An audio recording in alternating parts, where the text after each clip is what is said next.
आज हम class 10th के अध्याय 2 के बारे में बात करने वाले हैं, जिसका नाम है अम्ल, क्षार व लवण। बचपन से ही हम सुनते आते हैं कि अम्ल स्वाद में खट्टे होते हैं और क्षार स्वाद में कड़वे होते हैं। क्या हम प्रत्येक अम्ल और क्षार की अम्लीयता और क्षारीयता का पता किसी भी पदार्थ को चाख कर लगाते हैं? जैसे साबुन की बात करें, साबुन क्या है? हमारा क्षार होता है। तो क्या हमने यह क्षार है यह उसे चाख कर यानी कि खाकर बताया था? बिल्कुल भी नहीं। तो कुछ जो अम्ल और क्षार होते हैं, जो पदार्थ जिनका चाख कर अम्लीयता और क्षारीयता का पता नहीं लगा जा सकता, उनके लिए फिर हम कौन सी विधि का प्रयोग करते हैं? सूचक या इंडिकेटर का प्रयोग करते हैं। सूचक या इंडिकेटर दो प्रकार के होते हैं, प्राकृतिक सूचक और कृत्रिम सूचक या संश्लेषित सूचक। इन्हें मानव निर्मित सूचक भी कहते हैं, जो कि प्रयोगशाला में मानव द्वारा संश्लेषित किए जाते हैं। प्राकृतिक सूचक में गंधीय सूचक वे सूचक होते हैं जिनकी गंध के द्वारा हम अम्लीयता या क्षारीयता का पता लगाते हैं। जैसे यदि हम बात करें, हमारी जो प्याज है, लौंग का तेल है, इसके अलावा वेनिला है, ये सारे क्या करते हैं? अम्ल के साथ कोई रिएक्शन नहीं दर्शाते, जबकि इनमें क्षार मिलाने पर जो इनकी गंध आती है, विशेष गंध आती है, वह समाप्त हो जाती है। लिटमस पत्र, जो कि हमारे लाइकेन के पौधे से प्राप्त किया जाता है, एक प्राकृतिक प्रकार का सूचक है। दो प्रकार के लिटमस पत्र होते हैं, लाल लिटमस पत्र और नीला लिटमस पत्र। यदि हम क्या करते हैं, लाल लिटमस पत्र में क्षार मिलाते हैं, तो क्षार लाल लिटमस पत्र को नीला लिटमस पत्र में बदल देता है। और यदि हम नीले लिटमस पत्र में अम्ल मिलाते हैं, तो अम्ल वापस से इस नीले लिटमस पत्र को लाल में बदल देता है। हल्दी जो होती है हमारी, यह भी एक प्राकृतिक सूचक है, जो अम्ल के साथ कोई रिएक्शन नहीं दर्शाती, लेकिन क्षार से अभिक्रिया करके लाल कलर हो जाता है। हम खाना खाते हैं, हमारे सफेद कपड़ों पर कोई सब्जी टपक जाती है, उसमें क्या होती है? हल्दी, जिसके पीले पीले दाग हमारे सफेद कपड़ों पर लग जाते हैं। जब हम उन्हें साफ करते हैं साबुन से, जो कि हमारा क्षार है, उसके लगते ही हमारे जो पीला दाग है हल्दी का, वह कैसे कलर का हो जाता है? लाल कलर का हो जाता है। गुड़हल, जो कि हल्के गुलाबी कलर की होती है, अम्ल के साथ अभिक्रिया करके गहरा गुलाबी कलर देती है। इसके अलावा क्षार इस हल्के गुलाबी कलर को हरे रंग में परिवर्तित कर देता है। कृत्रिम सूचक में मेथिल ऑरेंज है, जो कि अम्ल के साथ अभिक्रिया करके लाल कलर का हो जाता है। यानी ऑरेंज कलर का कलर कैसा परिवर्तित हो गया? लाल कलर। और क्षार के साथ रिएक्शन करके पीला कलर देता है। फिनोल्फिथिलीन, जो कि रंगहीन द्रव होता है या रंगहीन एक सूचक होता है, जो कि क्षार के साथ अभिक्रिया करके गुलाबी कलर देता है। यानी हमने फिनोल्फिथिलीन ली, उसमें थोड़ा सा क्षार डाला, तो उस फिनोल्फिथिलीन का जो कलर है, रंगहीन जो कलर है, वह किस में परिवर्तित हो जाएगा? गुलाबी कलर में। और जैसे ही हम इसमें क्या डालेंगे? अम्ल डालेंगे, तो वापस से गुलाबी कलर गायब हो जाता है। इसके अलावा एक हमारे पास सूचक आता है पीएच स्केल, जो कि एक सार्वत्रिक सूचक का उदाहरण है। इसे सार्वत्रिक सूचक या यूनिवर्सल इंडिकेटर क्यों कहते हैं? क्योंकि यह कई सारे सूचकों का और कई सारे कलर का मिश्रण होता है, जिसके द्वारा हम अम्ल और क्षारीय पदार्थों की अम्लीयता और क्षारीयता का पता लगाते हैं। अब देखिए, अम्ल क्षार का तुलनात्मक अध्ययन। तुलनात्मक अध्ययन क्या होता है? जिसमें हम समानता और अंतर एक साथ पढ़ते हैं। अम्ल जो होते हैं स्वाद में खट्टे होते हैं, जबकि क्षार स्वाद में कड़वे होते हैं। अम्ल नीले लिटमस पत्र को लाल कर देते हैं। इसे हम याद कैसे रखेंगे? एक वर्ड आपको याद रखना है, अनिल। अनिल में देखिए, ला का मतलब होता है अम्ल, नी का मतलब होता है नीला, और ला का मतलब होता है लाल। इसके अलावा क्षार जो होते हैं लाल लिटमस पत्र को नीला कर देते हैं। इसे कैसे याद रखेंगे? देखिए, छा का मतलब होता है क्षार, ला का मतलब होता है लाल, और नी का मतलब होता है नीला। यह छालानी वर्ड हमें याद रखना है, जिससे हम क्षार के बारे में बता सकते हैं कि क्षार जो होता है लिटमस पत्र के साथ कैसे रिएक्शन करता है। अब देखिए, अम्ल जो होता है जलीय विलयन में H3O+, जिन्हें हाइड्रोनियम आयन कहते हैं, या H+ आयन देता है, जबकि क्षार OH- आयन देता है। अम्लों का पीएच मान 7 से कम होता है, यानी जितना 7 से कम हम पीएच मान लेते जाएंगे, उतना ही अधिक पदार्थ अम्लीय होगा। जबकि क्षारों का पीएच मान 7 से अधिक और 14 से कम होता है। 7 से अधिक और 14 से कम होता है। जबकि 7 पीएच मान जो होता है वह शुद्ध जल या आश्रित जल या आसुत जल भी इसे कहते हैं, या फिर उदासीन जल या फिर लवणीय जल का पीएच मान 7 होता है। जलीय माध्यम में अम्ल विद्युत धारा का चालन करते हैं, क्षार भी जलीय माध्यम में विद्युत धारा का चालन करते हैं। अम्ल जो होते हैं वे धातु से अभिक्रिया करके लवण तथा हाइड्रोजन गैस का निर्माण करते हैं। हाइड्रोजन गैस पॉप ध्वनि के साथ निकलती है, जिसे वायु में जिसे जलाने पर फटफट की आवाज आती है। जैसे यहाँ पर धातु है हमारी जिंक, जो कि सल्फ्यूरिक अम्ल से अभिक्रिया करके किसका निर्माण कर रही है, जिंक सल्फेट का, और हाइड्रोजन गैस यहाँ से निकल रही है। यहाँ से क्या हुआ, हमारी यहाँ पर जो Zn है इसने इस H2SO4 में से H2 को निष्कासित कर दिया, किसके रूप में, हाइड्रोजन गैस के रूप में, और किसका निर्माण कर लिया इसने, ZnSO4 का निर्माण कर लिया। यहाँ पर हमारी Mg है और HCl से अभिक्रिया कर रही है, यानी मैग्नीशियम धातु हाइड्रोक्लोरिक अम्ल से अभिक्रिया कर रही है। या क्या करेगी, यहाँ से हाइड्रोजन को निकाल देगी, किसके रूप में, गैस के रूप में, और खुद निर्माण कर लेगी किसका, यहाँ से Cl लेकर Cl का या MgSO4 का। यदि हम क्या लेते यहाँ पर H2SO4 लेते तो MgSO4 का निर्माण होता, और यदि हमने Cl लिया है तो MgCl2 का निर्माण होगा। यहाँ पर क्षार जो होते हैं वे धातु के साथ अभिक्रिया करके लवण तथा हाइड्रोजन गैस मुक्त करते हैं और पॉप ध्वनि के साथ निकलती है। लेकिन सभी जो क्षार होते हैं वे अम्लों की तरह यह अभिक्रिया नहीं दर्शाते, यानी प्रत्येक क्षार ऐसा नहीं करेगा कि धातु के साथ अभिक्रिया की और हाइड्रोजन गैस मुक्त कर दी। होते हैं वे धातु कार्बोनेट या धातु हाइड्रोजन कार्बोनेट के साथ अभिक्रिया करके लवण, जल और कार्बन डाइऑक्साइड गैस का निर्माण करते हैं। कार्बन डाइऑक्साइड गैस का अगर हमें परीक्षण करना है कि कार्बन डाइऑक्साइड गैस निकल रही है नहीं, तो कैसे पता करेंगे, जो हमारा चूने का जल है, चूने का पानी है, उसमें हम कार्बन डाइऑक्साइड गैस प्रवाहित करते हैं तो चूने के पानी का कलर दूधिया हो जाता है।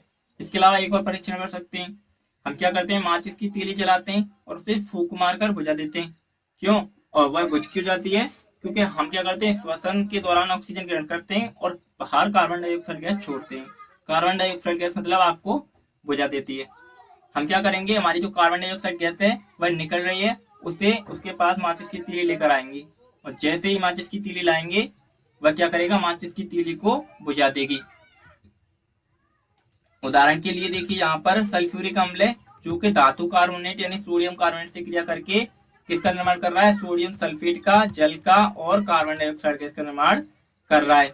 यहाँ पर हो क्या रहा है, यहाँ से इसने Na2 ने किसको, H2 को विस्थापित किया, और यहाँ से H2 कहां पर आ गई, H2 यहाँ से एक O को लेकर किसके रूप में, H2O के रूप में बाहर निकल गई। यहाँ पर निर्माण Na2SO4 H2O और CO2 का हो गया। यहाँ पर सल्फ्यूरिक अम्ल है, क्या किससे क्रिया कर रहा है, धातु हाइड्रोजन कार्बोनेट यानी सोडियम हाइड्रोजन कार्बोनेट से, और निर्माण किसका हो रहा है, लवण का, जल का और कार्बन डाइऑक्साइड गैस का। उसके बाद यहाँ पर HCl है, जो कि धातु कार्बोनेट यानी सोडियम कार्बोनेट से क्रिया कर रहा है, नमक का और जल का, नमक भी क्या है, एक लवण है, नमक का, जल का और कार्बन डाइऑक्साइड गैस का निर्माण करता है। जबकि क्षारों में बात करें तो क्षारों में ऐसी कोई भी रिएक्शन नहीं होती। क्षार जो है हमारे ऐसी कोई भी विक्रिया धातु कार्बोनेट या धातु हाइड्रोजन कार्बोनेट के साथ नहीं दर्शाते।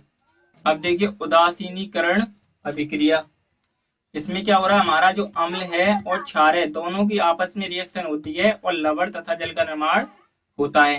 क्षार भी यही रिएक्शन दर्शाते हैं।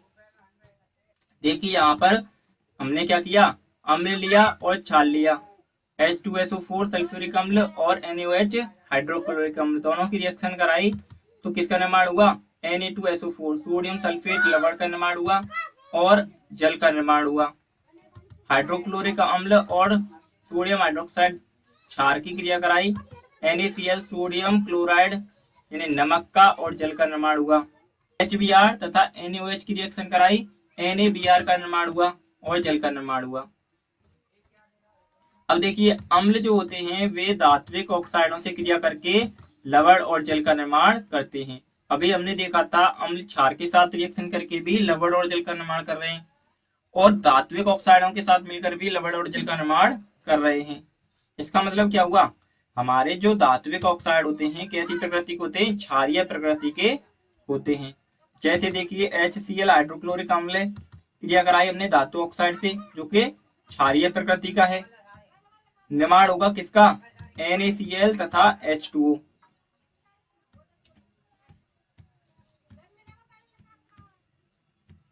यहाँ पर हो क्या रहा है देखिए, यहाँ से जो हमारी Cl है ये क्या करेगी, यहाँ से Na को निकाल देगी किसके रूप में? NaCl के रूप में। और यहाँ पर जो हमारी H है ये किसके रूप में निकल जाएगी? यहाँ से O लेकर H2O के रूप में। इसके अलावा यहाँ पर HCl है, इसकी क्रिया CuO कॉपर ऑक्साइड से कराई। यह भी कैसी प्रकृति का? क्षारीय प्रकृति का।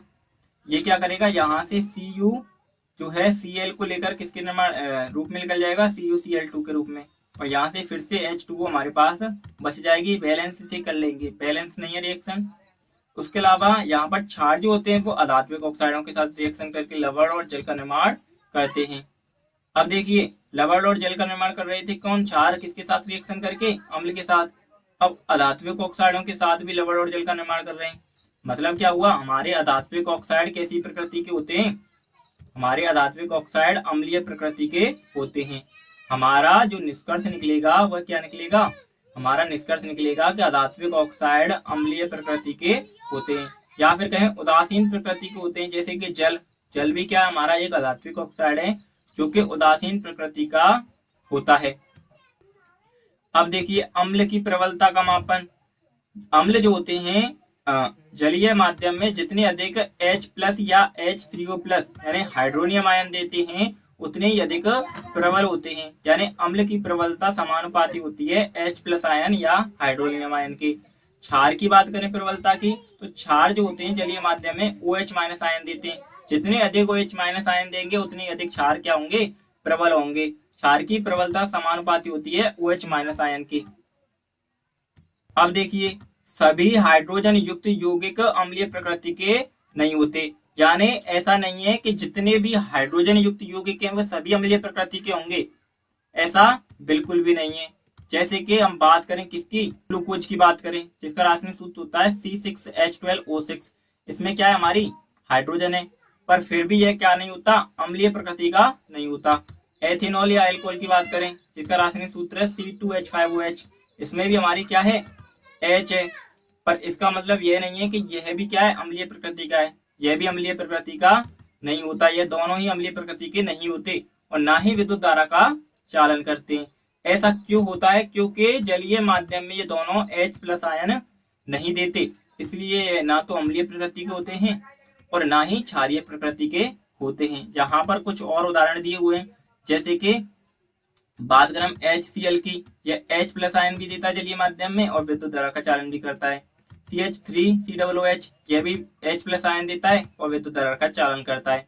जबकि ग्लूकोज और हमारा जो एथेनॉल है या एथेनॉल है ये क्या करते हैं? ये ना तो H+ आयन देते हैं और ना ही विद्युत धारा का चालन करते हैं।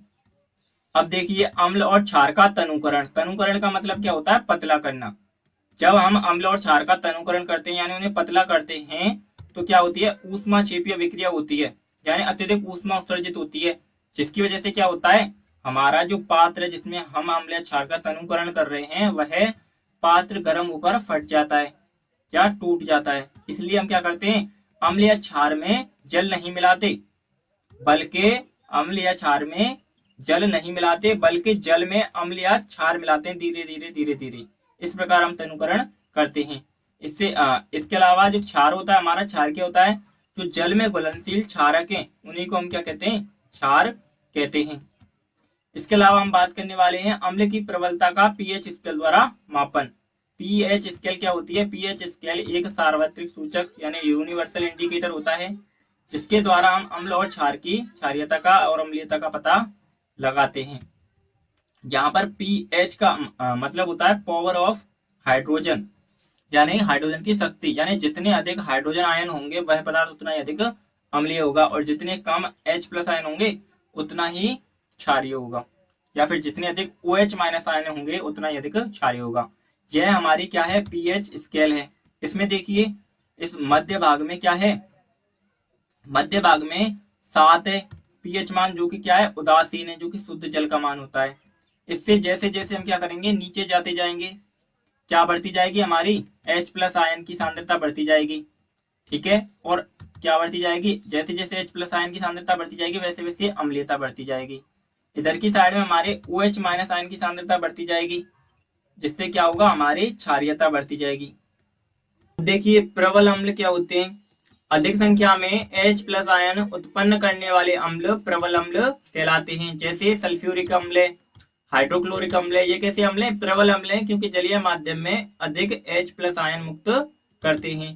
दुर्बल अम्ल, कम संख्या में H प्लस आयन उत्पन्न करने वाले अम्ल दुर्बल अम्ल कहलाते हैं। जैसे कि एसिटिक अम्ल हमारा क्या है, दुर्बल अम्ल है। अगर हम 10 एसिटिक अम्ल के अणु लें जिन्हें जल में हम घोलें तो क्या होगा, 10 H प्लस आयन तो मुक्त होंगे, लेकिन उनमें से 8 जो H प्लस आयन है वापस से एसिटिक अम्ल का निर्माण कर लेंगे, केवल 2 ही H प्लस आयन हमें प्राप्त होंगे।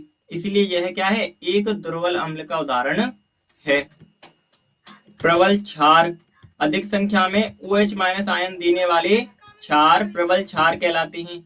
जैसे sodium hydroxide, KOH, potassium hydroxide, ये क्या हैं, प्रबल क्षार के उदाहरण हैं। इसके अलावा दुर्बल क्षार, कम संख्या में OH माइनस आयन देने वाले क्षार दुर्बल क्षार कहलाते हैं। अब हमारे दैनिक जीवन में पीएच स्केल का क्या महत्व होता है, इसके बारे में हम बात करने वाले हैं। मनुष्य का पीएच मान, यानी मनुष्य के जो शरीर है, मनुष्य की बॉडी कितने पीएच मान पर कार्य करती है, 7 से 7.8 पीएच के मध्य मनुष्य की बॉडी कार्य करती है। यदि वर्षा जल का जो पीएच मान है 5.6 से कम चला जाता है तो उसकी अम्लीयता बढ़ जाती है, और ऐसी वर्षा को अम्लीय वर्षा कहते हैं। हमारे शरीर में भोजन का पाचन करने के लिए हमारे आमाशय में HCl अम्ल उत्पन्न होता है, जो कि एक प्रबल अम्ल है, जिसका पीएच मान 1.2 के बराबर होता है।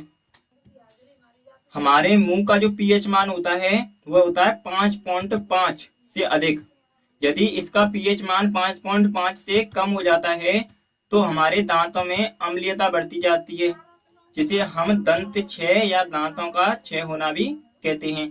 मधुमक्खी का जो डंक होता है उसमें, या फिर नेटल के डंक में, एक नेटल नाम का पौधा होता है, उसके डंक में क्या होता है, मेथेनोइक अम्ल होता है, जिसका इलाज बेकिंग सोडा या खाने का सोडा या फिर कहें हम NaHCO3 द्वारा किया जाता है। वह डाक के पौधे द्वारा नेटल के पौधे का इलाज किया जाता है। इनकी प्रकृति कैसी होती है, डाक का पौधा या खाने का सोडा, इनकी प्रकृति क्षारीय प्रकृति होती है, जो कि अम्लीयता को दूर करने के लिए काम आती है। अब देखिए कुछ प्राकृतिक अम्ल दिए गए हैं, और यह अम्ल किससे प्राप्त किए जाते हैं, उनके स्रोत दिए गए हैं, जो कि एग्जाम में अक्सर पूछे जाते हैं। जैसे कि जो हमारा एसिटिक अम्ल है, एसिटिक अम्ल हमारा किससे प्राप्त किया जाता है, सिरके से। इसके अलावा सिट्रिक अम्ल है, सिट्रिक अम्ल हमारा किससे प्राप्त किया जाता है, संतरे से। इसके अलावा हमारे नींबू में भी कौन सा अम्ल पाया जाता है, हमारे नींबू में भी सिट्रिक अम्ल पाया जाता है। इमली की बात करें, इमली में कौन सा अम्ल, टार्ट्रिक अम्ल पाया जाता है। इसके अलावा टमाटर में कौन सा अम्ल पाया जाता है, ऑक्जेलिक अम्ल पाया जाता है, टमाटर में ऑक्जेलिक अम्ल पाया जाता है। इसके अलावा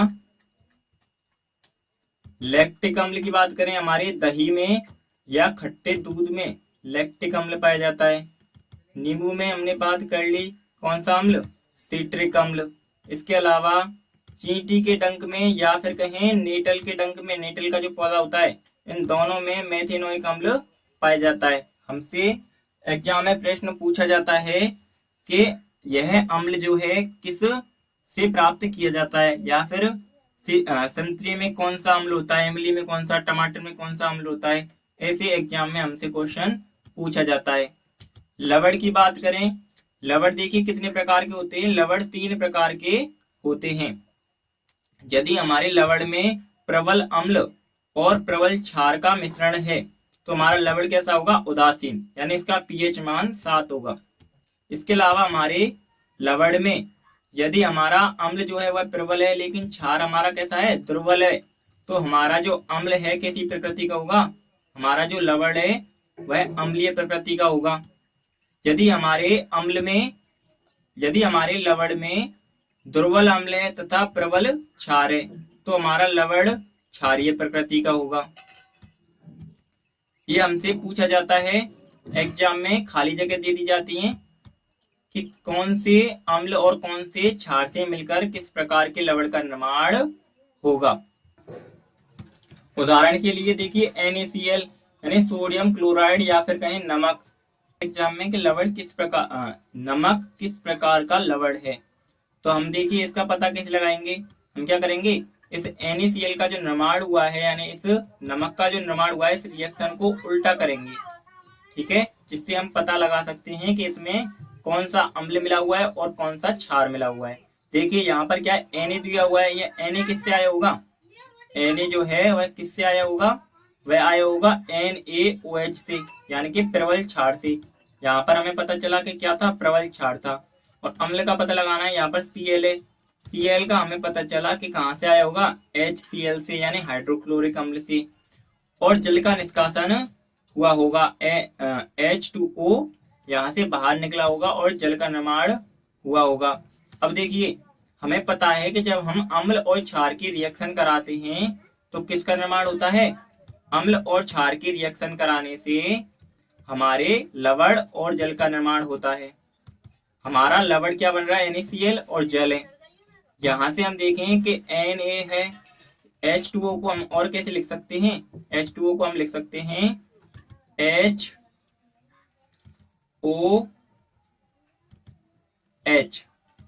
इस प्रकार से हम HOH लिख सकते हैं हमारे किसको, जल को। अब यहाँ से देखिए हमारा क्या बना, यहाँ से हमारा बना NaOH और ये बना HCl। अब देखिए दैनिक जीवन में उपयोगी कुछ विशेष लवण यानी हमारे दैनिक जीवन में काम आने वाले जो कुछ उपयोगी लवण है उनके बारे में हम बात करने वाले हैं। जैसे सबसे पहला है सोडियम हाइड्रोक्साइड, जिसका रासायनिक सूत्र क्या होता है, NaOH। सोडियम क्लोराइड यानी कि नमक के जलीय विलयन में विद्युत धारा प्रवाहित करने पर यह विभाजित होकर सोडियम हाइड्रोक्साइड यानी NaOH जो कि क्षार है उत्पन्न करता है। इस प्रक्रिया को क्लोर क्षार प्रक्रिया कहते हैं। इससे निर्मित होने वाले जो उत्पाद हैं वो क्या हैं, एक तो क्लोरीन है और सोडियम हाइड्रोक्साइड जो कि क्या है, क्षार है, का निर्माण होता है। इसीलिए इस रिएक्शन को क्लोर क्षार रिएक्शन कहते हैं, क्योंकि इसमें क्लोरीन गैस और क्षार का निर्माण होता है। अक्सर एग्जाम में पूछी जाती है, इंपॉर्टेंट रिएक्शन है। यहाँ पर देखिए हमने क्या किया, नमक लिया, यहाँ पर हमने नमक लिया और उसमें क्या मिलाया, हमने जल मिलाया जिसमें हमने विद्युत धारा प्रवाहित की। विद्युत धारा प्रवाहित करने पर यहाँ से क्या होगा, यहाँ से जो हमारा Na है ये क्या करेगा, यहाँ से OH के साथ रिएक्शन कर लेगा और हमारे यहाँ पर एक H बचेगी जो कि इस Cl के साथ रिएक्शन कर लेगी। यहाँ से क्या होगा, देखिए यहाँ से हमारा जो Na है यहाँ से OH के साथ रिएक्शन करके किसका निर्माण करेगा, NaOH का निर्माण कर लेगा। इसके अलावा यहाँ से हमारी हाइड्रोजन गैस निकल जाएगी और यहाँ से हमारी Cl गैस निकल जाएगी। इस प्रकार हमारी क्षार और क्लोरीन गैस का क्रिया में निर्माण होता है। इसी वजह से हम इस रिएक्शन को क्लोर क्षार रिएक्शन कहते हैं। इसलिए इस रिएक्शन को क्या कहते हैं, क्लोर क्षार रिएक्शन कहते हैं। अब देखिए क्लोरीन गैस जो होती है हमारे एनोड पर यानी धनात्मक सिरे पर मुक्त होती है। किस पर, धनात्मक सिरे पर मुक्त होती है। एवं हाइड्रोजन गैस जो होती है हमारी कैथोड पर यानी कि ऋणात्मक सिरे पर उत्पन्न होती है। और सोडियम हाइड्रोक्साइड जो होता है वह भी हमारा कैथोड पर ही निर्मित होता है। ये क्लोर क्षार प्रक्रिया में बने उत्पादों का उपयोग यानी कि हमारी क्लोर क्षार अभिक्रिया में जो क्षार का निर्माण हुआ है सोडियम हाइड्रोक्साइड का तथा हमारे जो क्लोरीन गैस का निर्माण हुआ है उनका प्रयोग हम कहाँ पर करते हैं और कैसे करते हैं। सोडियम हाइड्रोक्साइड का उपयोग हम साबुन, अपमार्जक बनाने में, कृत्रिम फाइबर के बनाने में, कागज बनाने में, धातुओं से ग्रीज हटाने में, आदि प्रक्रिया में काम में लेते हैं। हाइड्रोजन गैस की बात करें, हाइड्रोजन गैस का उपयोग जो है ईंधन के रूप में किया जाता है, यानी जो हमारी रॉकेट वगैरह होती हैं उनमें क्या करते हैं हम हाइड्रोजन गैस का प्रयोग ईंधन के रूप में करते हैं। इसके अलावा खाद्य के निर्माण में यानी अमोनिया बनाने में असंतृप्त जो हाइड्रोकार्बन होती है उसे संतृप्त हाइड्रोकार्बन में बदलने में। असंतृप्त हाइड्रोकार्बन क्या होती है? वह हाइड्रोकार्बन जिनमें डबल बॉन्ड या ट्रिपल बॉन्ड पाए जाते हैं या दो बंध और त्रिबंध पाए जाते हैं, जबकि संतृप्त हाइड्रोकार्बन जिनमें ठोस ठोस कर हाइड्रोजन भरी होती है और केवल एकल बंध पाया जाता है, संतृप्त हाइड्रोकार्बन कहलाती है। अब देखिए क्लोरीन गैस का उपयोग जल की स्वच्छता के लिए स्विमिंग पूल में या फिर पीने के जल में या रोगाणु नाशक बनाने में या पीवीसी जो पाइप होती हैं उनमें आदि में या फिर कहें सीएफसी में, इन सभी में क्लोरीन गैस का प्रयोग किया जाता है। जो क्लोरीन गैस का प्रयोग है वह मुख्यतः किसके लिए किया जाता है? एग्जाम में पूछा जाता है कि जल की शुद्धता के लिए या कहें जल को स्वच्छ बनाने के लिए किसका प्रयोग किया जाता है? तो जल को शुद्ध करने के लिए या जल की स्वच्छता के लिए हम किसका प्रयोग करते हैं?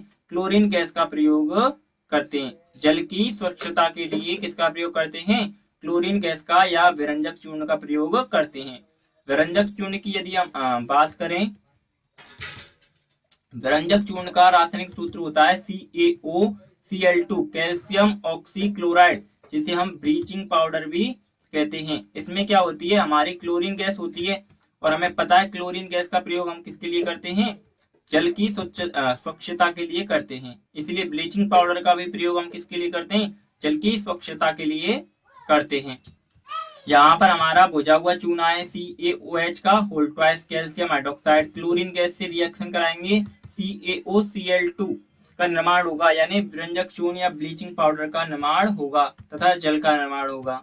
यहाँ पर देखिए हुआ क्या है, यहाँ पर हमारे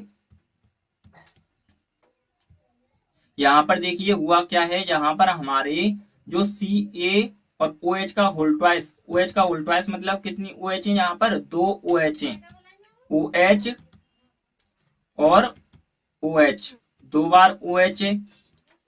इस 2 बार OH में से इसने क्या किया? एक या इस Ca ने O से क्रिया की और यहां से इस Cl2 से क्रिया की और किसका निर्माण कर लिया? CaOCl2। और यहाँ पर जो हमारा ये बच्चा HOH यानी कि H2O यह किसके रूप में निकल गया? जल के रूप में निकल गया। उपयोग में देखिए ब्लीचिंग पाउडर का उपयोग किसमें करते हैं हम? वस्त्र उद्योग में सूती या लिनेन के विरंजक के लिए, कागज की फैक्ट्री में कागज की जो मज्जा होती है यानी पल्प जो होती है उसे साफ करने के लिए, लॉन्ड्री में साफ कपड़ों के विरंजन के लिए, कई रासायनिक उद्योगों में एक अपचायक के रूप में, यानी एक अच्छा अपचायक होता है विरंजक चूर्ण, तो अपचायक के रूप में करते हैं। अपचायक किन्हें कहते हैं? वे पदार्थ जो किसी दूसरे पदार्थ को अपचयित कर दें, यानी किसी दूसरे पदार्थ में हाइड्रोजन को जोड़ें या उसमें से ऑक्सीजन को निकाल दें, अपचायक कहलाते हैं।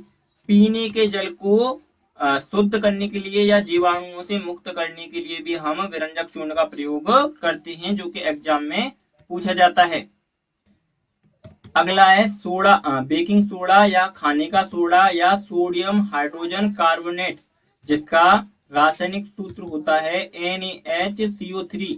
इसे सोडियम बाइकार्बोनेट भी कहते हैं। जब नमक की क्रिया हम जल से, कार्बन डाइऑक्साइड गैस से और अमोनिया से कराते हैं तो NH4Cl तथा यानी अमोनियम क्लोराइड तथा NaHCO3 सोडियम बाइकार्बोनेट यानी हमारे खाने के सोडे का निर्माण होता है। इसके निर्माण के लिए साधारण नमक यानी NaCl, जल तथा कार्बन डाइऑक्साइड गैस की अभिक्रिया अमोनिया NH3 से कराई जाती है। यह एक द्रवल क्षारीय लवण होता है। NaHCO3 यानी सोडियम बाइकार्बोनेट को गर्म करने पर निम्न अभिक्रिया होती है। सोडियम बाइकार्बोनेट को क्या करें? यदि हम गर्म करें तो सोडियम कार्बोनेट यानी Na2CO3 H2O यानी जल और कार्बन डाइऑक्साइड का निर्माण होता है। अच्छा, उपयोग क्या है इसके, यानी कि सोडियम कार्बोनेट का हम उपयोग किसके लिए करते हैं? बेकिंग पाउडर बनाने के लिए, जो बेकिंग सोडा और टार्ट्रिक अम्ल जैसा एक मंद खाद्य अम्ल होता है। क्या होता है? अम्ल होता है। जब बेकिंग पाउडर को गर्म किया जाता है, यानी खाने के सोडे को गर्म किया जाता है या जल में मिलाया जाता है, तो निम्न अभिक्रिया होती है। यानी NaHCO3 की क्रिया किससे करा रहे हैं हम?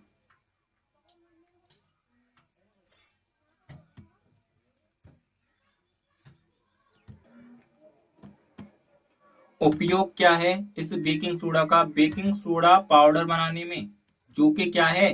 बेकिंग सोडा या फिर कहें टार्ट्रिक अम्ल जैसा एक मंद खाद्य अम्ल है। बेकिंग पाउडर को क्या करते हैं? यानी सोडियम बाई कार्बोनेट की क्रिया जब हम किससे कराते हैं? CH3COOH एसिटिक अम्ल से कराते हैं, तो क्या प्राप्त होता है हमें? कार्बन डाइऑक्साइड, जल तथा हाइड्रोकार्बन के सोडियम लवण या कहें अम्ल का सोडियम लवण प्राप्त होता है। इसके अलावा और उपयोग क्या है? जो हमारी कार्बन डाइऑक्साइड है उसका पावरोटी या फिर केक या खमीर को उठाया जाता है कार्बन डाइऑक्साइड द्वारा। जैसे ही हमारी रिएक्शन से कार्बन डाइऑक्साइड गैस निकलती है, वह पावरोटी या फिर केक या खमीर को उठाने का कार्य करती है, उसे स्पंजी या मुलायम बनाती है। एंटाएसिड है, एंटाएसिड के रूप में या प्रति अम्ल के रूप में भी खाने के सोडा या सोडियम बाइकार्बोनेट का प्रयोग किया जाता है, खास्ता या स्वादिष्ट पकौड़े बनाने में। इसके अलावा इसका उपयोग सोडा अम्ल अग्निशामक में भी किया जाता है, यानी आग बुझाने वाले गैस के निर्माण में भी किया जाता है। अब हमारा आखिरी बचा है क्या? धोने का सोडा, जिसे दावन सोडा भी कहते हैं। इसका रासायनिक सूत्र है Na2CO3.10H2। इसमें जो हमारे 10H2 हैं, ये क्या हैं? क्रिस्टलन के जल कहलाते हैं। ये हमारे इसमें क्या हैं? क्रिस्टलन के जल हैं। जब हमारे सोडियम बाइकार्बोनेट को यानी खाने के सोडे को गर्म किया जाता है, तो धोने का सोडा या सोडियम कार्बोनेट प्राप्त होता है। साथ ही कार्बन डाइऑक्साइड गैस और जल का भी निर्माण होता है। बेकिंग सोडे को गर्म करके सोडियम कार्बोनेट का निर्माण यानी धोने के सोडे का निर्माण किया जाता है। सोडियम कार्बोनेट पुनः क्रिस्टलीकरण द्वारा यानी धोने का सोडा प्राप्त किया जाता है। हमारे Na2CO3 sodium by carbonate.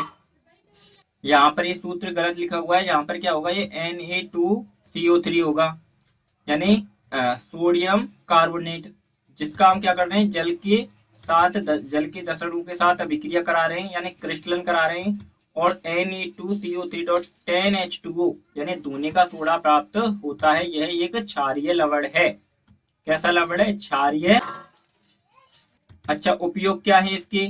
Sodium carbonate या धोने के सोडे का प्रयोग साबुन, कागज उद्योगों में किया जाता है, यानी साबुन के निर्माण में किया जाता है, और कागज के उद्योग में कागज की लुगदी को साफ करने के लिए किया जाता है। इसके अलावा बोरेक्स जैसे सोडियम यौगिक जो होते हैं, उनके उत्पादन में भी किया जाता है। सोडियम कार्बोनेट यानी धोने के सोडे का उपयोग घरों में साफ सफाई के लिए भी किया जाता है। जल की स्थायी कठोरता को दूर करने के लिए भी इसका प्रयोग किया जाता है। यानी कि जल की स्थायी कठोरता क्या है? हमारा जो खारा जल होता है, जो लवणीय जल होता है, वह क्या करता है? हमारे लवणीय जल में या खारे जल में हमें पता है साबुन नहीं लगता है। क्यों? क्योंकि वो क्या होता है?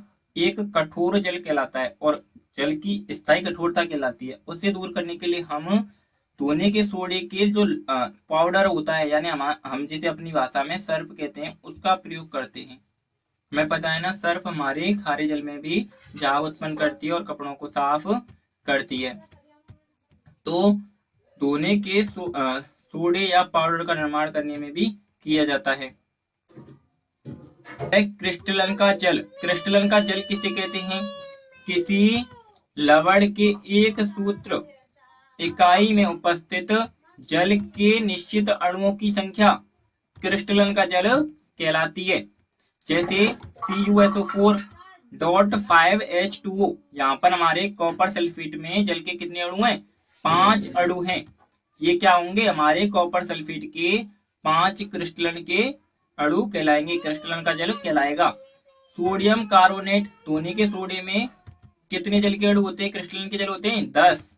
इसके अलावा हमारे कैल्शियम सल्फेट में यदि हमारे क्रिस्टलन के जल कितने हैं? 2 हैं, तो इसे हम क्या कहेंगे? जिप्सम।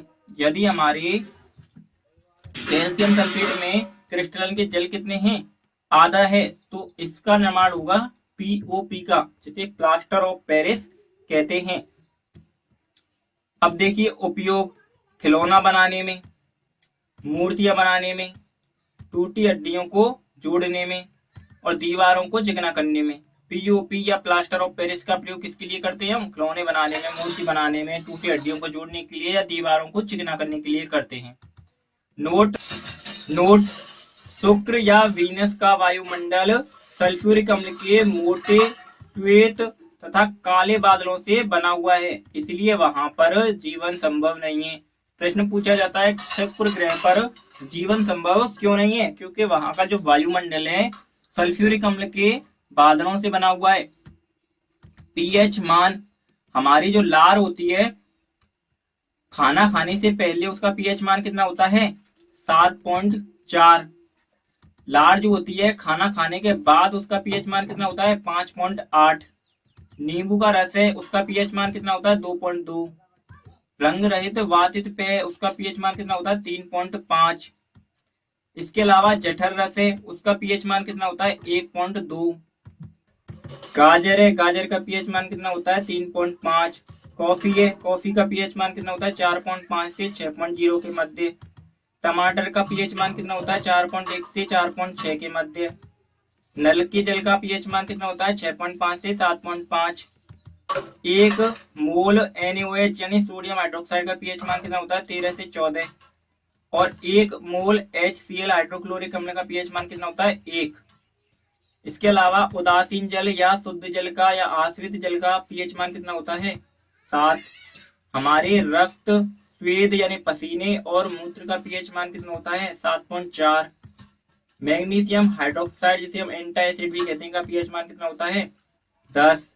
इसके अलावा NaOH जो कि एक प्रबल क्षार है सोडियम हाइड्रोक्साइड, इसका पीएच मान कितना होता है? 14। हमसे पीएच मान एग्जाम में पूछे जाते हैं क्योंकि पीएच मान बदलते रहते हैं। जैसे ही पीएच मान, जैसे यहाँ पर देखिए लार का पीएच मान 2 प्रकार का दे रखा है, खाना खाने से पहले और खाना खाने के बाद।